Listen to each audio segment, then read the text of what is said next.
Hello everyone, welcome to the channel Attainable Bodies. My name is Fenwick Silvera. For any new members, welcome. For any members that have been on the channel, welcome back.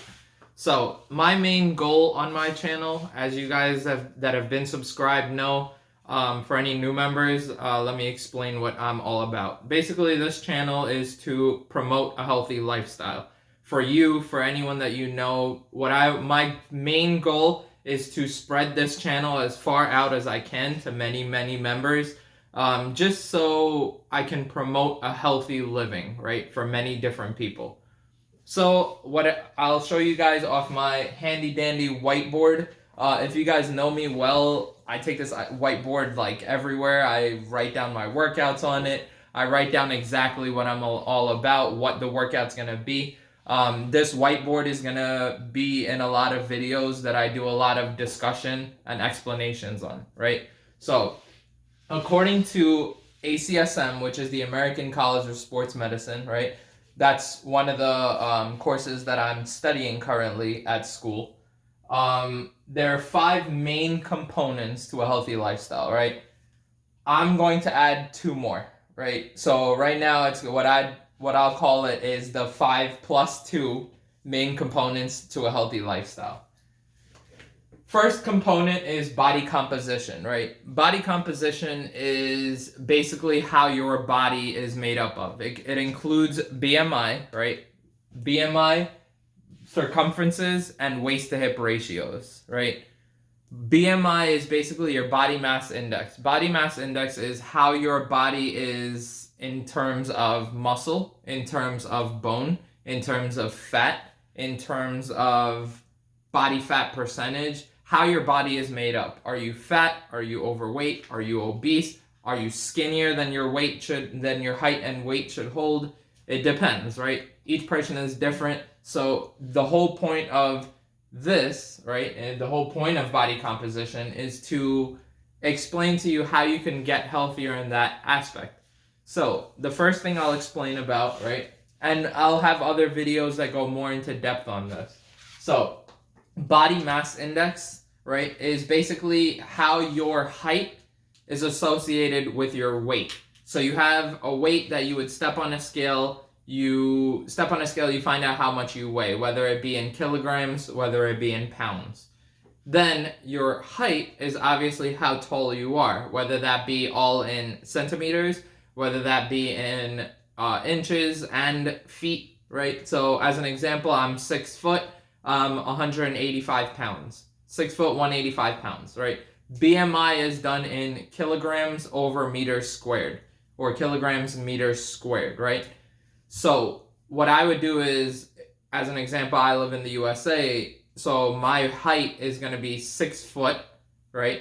I would convert that 6 foot into meters squared, right? So that would, I'll give that explanation more in depth into another video.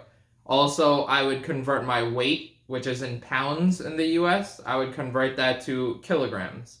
Then from that, I would find out my BMI, go to a chart, and see basically if I am overweight, if I'm obese, if I'm within the healthy range, if I am underweight for my specific height and weight classification.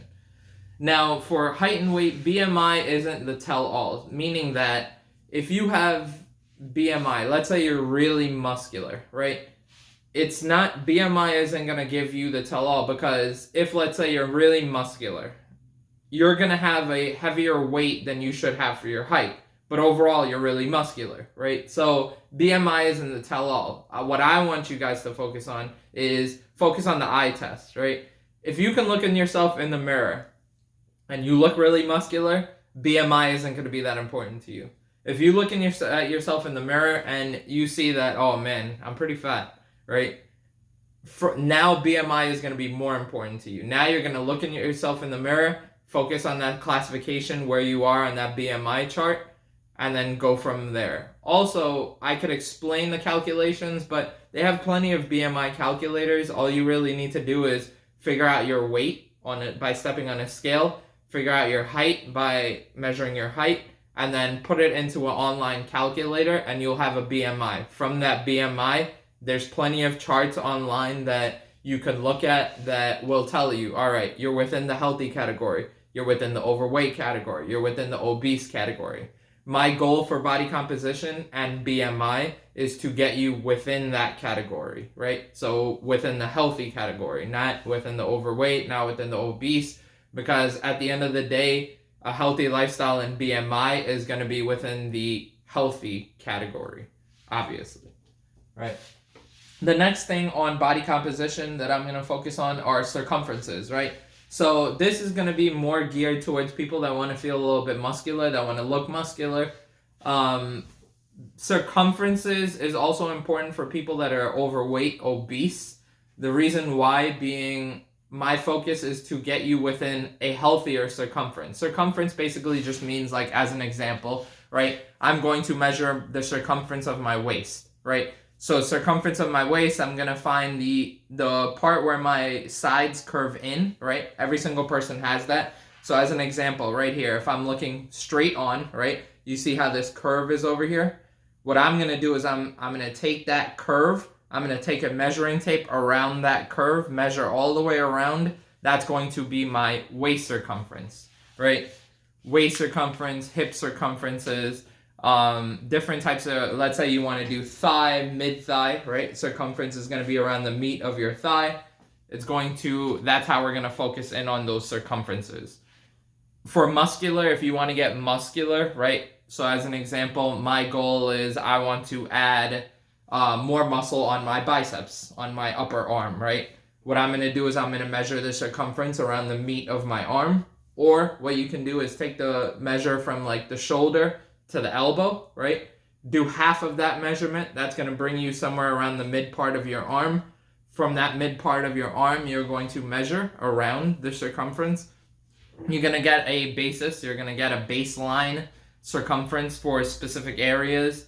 From those specific areas, you're going to, after you get that baseline circumference, within a month, you're going to remeasure, right? Or within 2 months, within 3 weeks, however time you want to measure it, you're going to measure it, and then you can see, all right, am I gaining muscle? Am I getting bigger? Am I getting stronger?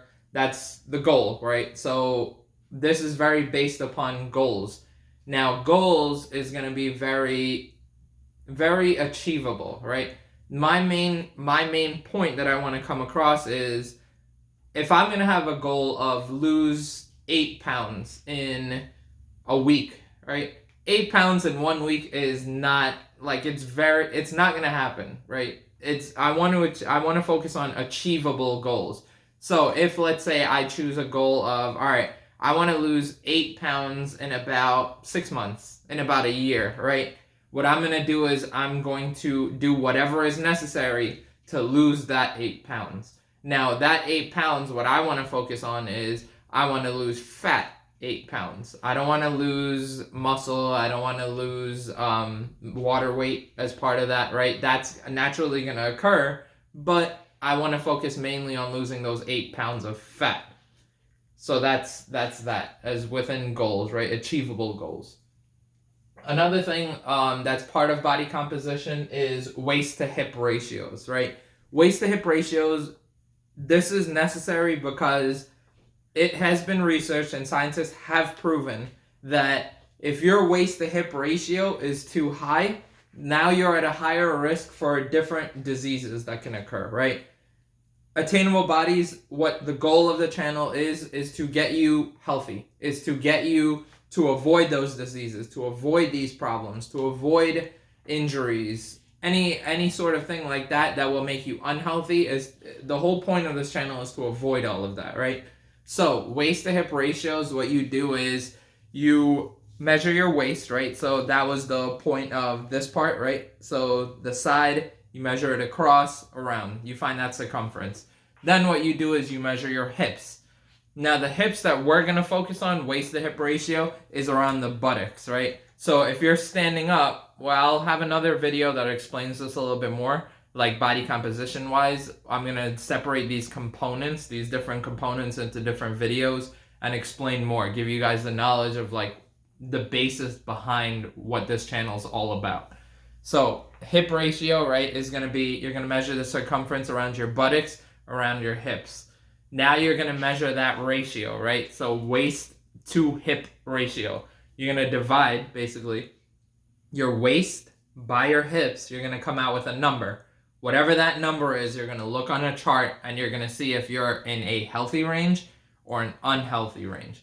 Now, for unhealthy range, what you want to do is you want to focus on bringing your waist down. You want to focus on bringing your hips down so you get within the healthy range. Getting within the healthy range of the waist to hip ratios is going to get you healthier. You're going to avoid those disease risks. You're going to avoid all the risks associated with a bad waist to hip ratio, right? So that's body composition. Number 2 and 3, I like to categorize together because to me, muscle endurance and muscular strength, which is number 2 and 3 on the actual chart, that is resistance exercises categorized, right? So muscular strength, muscular endurance can be categorized together, whether it be lifting, let's say as an example, a lot of reps or less reps. It's how you structure your program, right? So you can achieve muscular strength by lifting heavier weights. You can achieve muscular endurance by doing lots of reps. A good, well-rounded program will have everything together, right? Muscular strength, muscular endurance will be categorized together. But overall, together, it's resistance exercises, right? So I like to categorize them together. So we got 1, 2, and 3 down of the 5 components of health according to ACSM. I'm going to add 2 more on top of that. That's going to be separate, right? So number 4, we got cardiorespiratory fitness. Cardiorespiratory fitness is probably one of the most important aspects of ACSM's 5 components of health and fitness, right? It's directly related to overall health. People that are good at cardiorespiratory fitness or achieve high levels of cardiorespiratory fitness automatically are going to be healthier. Just if you had to focus on one component out of all 5, cardiorespiratory is probably one of the most important, right? So cardiorespiratory fitness, there's different variations of it. Basically, the whole point is to make you better at VO2, right? Oxygen consumption to carbon dioxide exhalation, right? It's basically gas exchange. I could get really complicated and really talk about it a little bit more. But overall, cardiorespiratory fitness is basically you're trying to achieve consuming oxygen and using oxygen at a more efficient level, right? That's cardiorespiratory fitness. Now, for cardiorespiratory fitness, on the channel itself, within the programs, the way I'm going to structure it is it's going to have high intensity days, whether it be like just moving your body throughout a different range of motion. It's going to have days where you're walking, jogging, running, right? But as always, like if you guys have already been on this channel, I'm going to give variations for different like exercises, different parts of the program, according to you. The main thing is the channel is very, very individualized. What works for me isn't going to work for you, isn't going to work for the next person. We're all different. Every single person is different. Even though we may have like similar levels of fitness, there's always going to be some sort of like tweak, some sort of difference. So as an example, if I could do 50 push-ups in a row, right? Maybe you can't do 50 push-ups. Maybe you can do even more than 50 push-ups all at once, right? That already is a difference. So the main thing is everything is going to be different. You're going to adjust the program that I come out with for yourself, right? Today is December 1st. Today, the main goal is just to get measurements, just to get like a basis of your baseline, right? So this is the start of a new program. It's going to be called Training 3.0. I know I started Training 2.0. I didn't really get too far in depth in that, but today is going to be Training 3.0. This is going to be an overall video that really explains the components. What the main focus, what the main idea of this channel is going to be about is going to be all part of this 5 components plus 2. So cardiorespiratory fitness, there's going to be, as examples, we got walking, jogging, running, different types of variations, whether that be treadmill, whether that be cycling, right? Whatever you like to do, whatever you enjoy doing, That's going to be part of your cardiorespiratory fitness. As an example, I like to play sports. One of my favorite sports is basketball. So sometimes I play for like 1 hour, 2 hours, 3 hours, right? If I do basketball for that long, if I'm doing that for my cardiorespiratory fitness, it's something I enjoy. The main thing about cardiorespiratory fitness, what I like to tell people, is do something that's enjoyable. If you're going to get on a treadmill and run for, let's say, 2-3 hours, that's going to be really boring. Even just doing it for 30, 40 minutes, 50 minutes, maybe if you enjoy running, maybe you might enjoy that. Who knows? For me personally, in my opinion, I hate running on a treadmill. I hate running outside. I hate jogging. It's really unenjoyable to me. I'll do it just because I have to do it, but at the end of the day, it's not something that I enjoy doing. So the main parts of those CRF days, right, which I'll explain as part of the program, cardiorespiratory fitness days, do something that you enjoy doing, do something that you love. So that's part of component 4. Number 5, as part of the main components, right, is flexibility. Flexibility is highly important to getting your muscles and your body moving properly. One of the main things that affect people right now is lower back pain. Lower back pain is one of the worst things that's happening right now to so many different people. Lower back pain can mainly be attributed to just sitting in a chair for long periods of time. I even experience lower back pain. Sometimes I'm doing homework for like 5-6 hours all at once, or studying 5-6 hours, 7 hours sometimes all at once, right? Where I'm just sitting in a chair, right? Looking at a book all day, not even getting up, right? That's going to be attributed to tight muscles, or for those tight muscles now, I'm going to have all sorts of issues. You have tight muscles, you're going to have that's pulling on the bone. That's going to have all different issues. Now I'm going to have lower back pain. I'm going to have tight hamstrings, knee pain, hip pain, all these different pains, right? So the main goal of flexibility is to just avoid all that pain altogether. For flexibility, some things that you can include as part of the program, right, is yoga, right? Yoga is highly important, like as part of like training, right? Yoga not only helps you to relieve stress, yoga helps you to become flexible. You got static and dynamic stretching. The difference is static stretching is holding for a certain amount of time. Dynamic stretching is stretching with movement, right? I'll explain those, static and dynamic, as part of the program. Those are going to be included as part of the workouts. Dynamic before workouts, static after workouts, or on days by itself. Those I'll explain more in depth into different videos.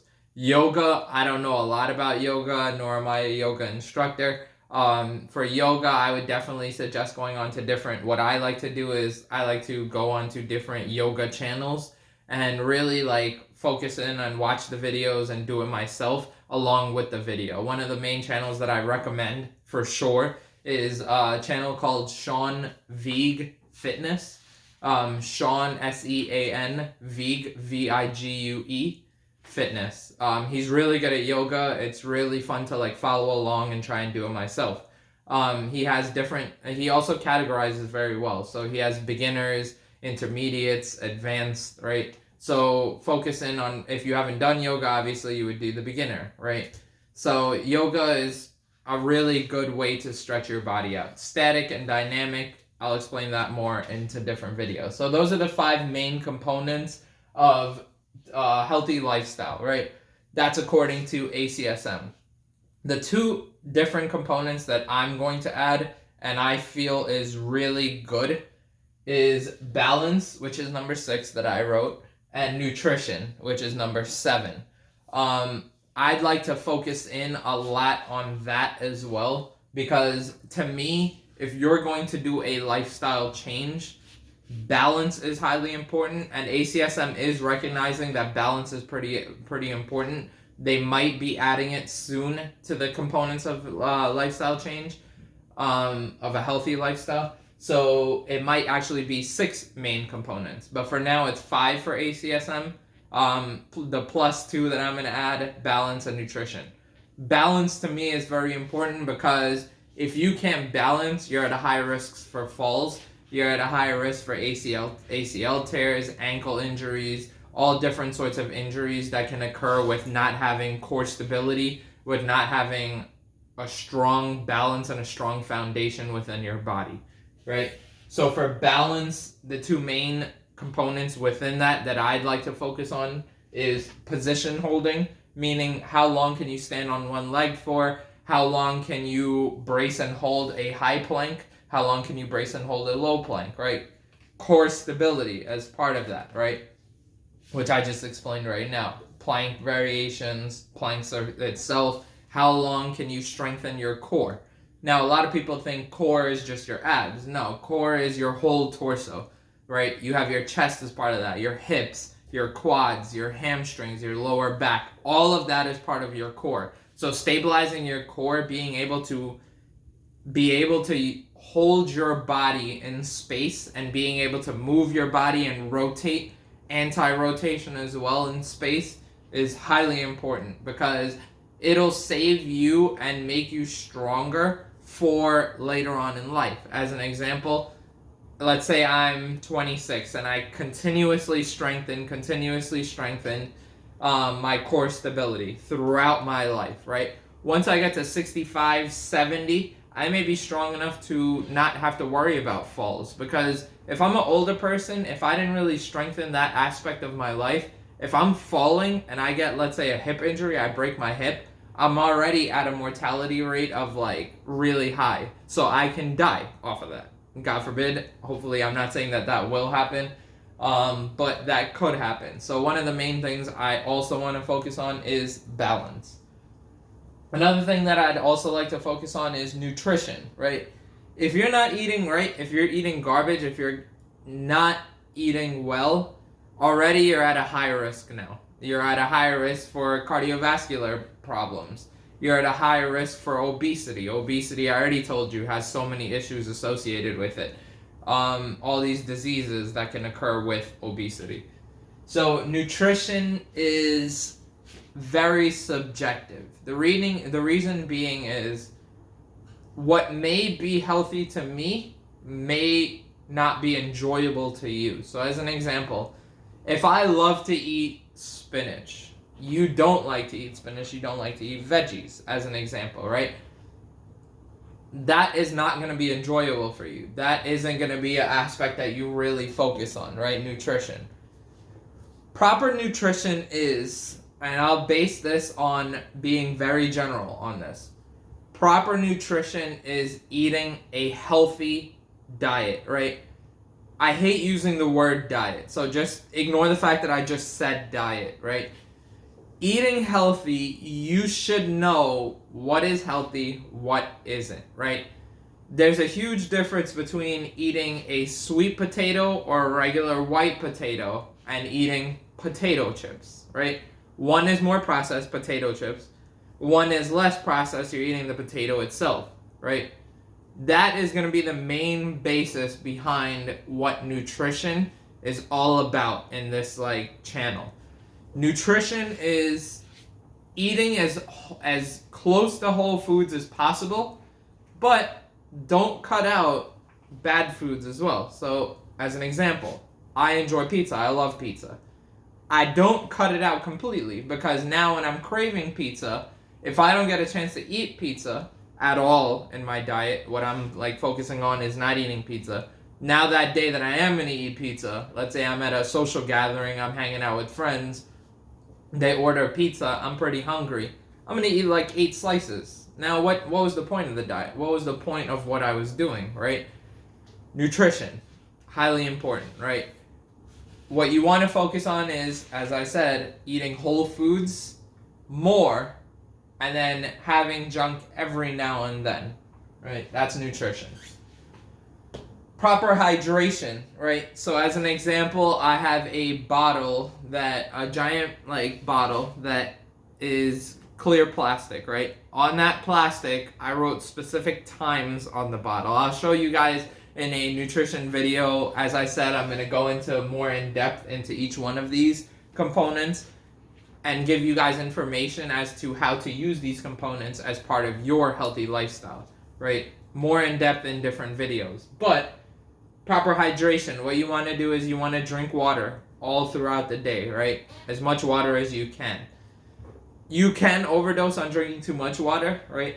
So that's not a good thing. But most of the time, if you're peeing a lot, you're drinking a lot of water. You're good to go, right? Hydration is highly important. Without water, you're going to have a bunch of issues. You're going to have a bunch of problems going on within your body. Not drinking enough water isn't a outwardly thing that you can see. Not drinking enough water will make you dehydrated, can make you eat more, because the same signals that are for thirst are for hunger as well. So you don't know if you're really thirsty or really hungry. It could be either or. So proper hydration is key. It's important, right? So also for proper hydration, water only. Try and avoid drinking sodas. Try and avoid drinking juices. Those are highly sugar products, right? There's a lot of sugar all within this tiny little drink. As an example, I love Naked juices, right? That's like, I love it, right? Naked juices is kind of like a healthy drink. As an example, they have a drink called Green Machine that has different types of greens, right? In this tiny little bottle, I read the nutrition fact, 53 grams of sugar. In this tiny little bottle, 53 grams of sugar, all at once, putting into your body. If you have 2 in a day, right, or 2 within 2 days, that's 100 and something grams of sugar all at once. So really focus in on having water. If you want to splurge and have, like, let's say, I don't know, let's say you want to have this Naked juice, right? What I'll do is I'll have it once in the week. That's it. Once in the week. That covers me for the week. The rest of the time I'm having water. So the main goal, the main focus is drink a lot of water. Drink and really focus in on water. If you really want to drink other things, you can. But try and avoid those things. Try and keep it to a very base minimum, right?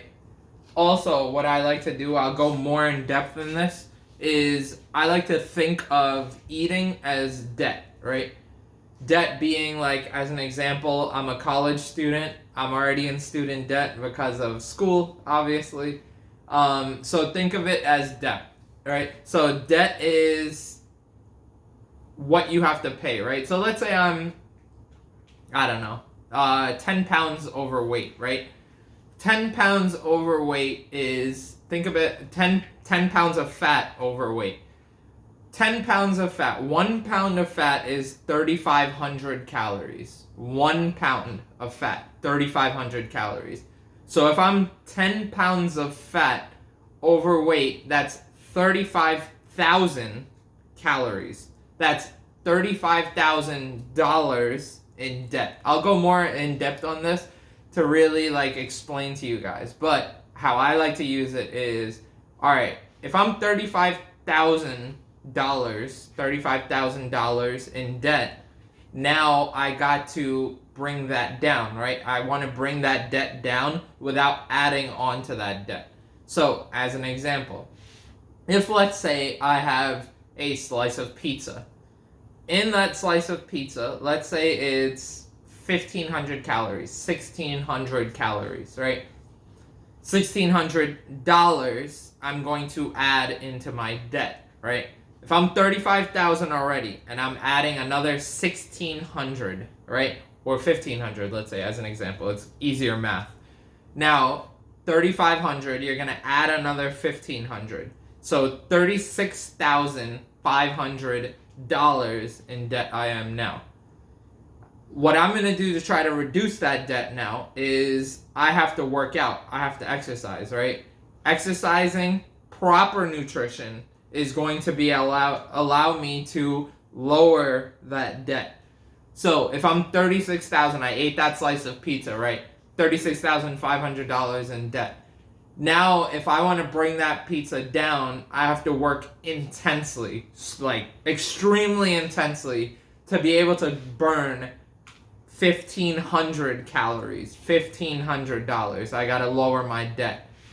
1,500 calories in exercising, to exercise to burn 1,500 calories is going to be really, really hard, right?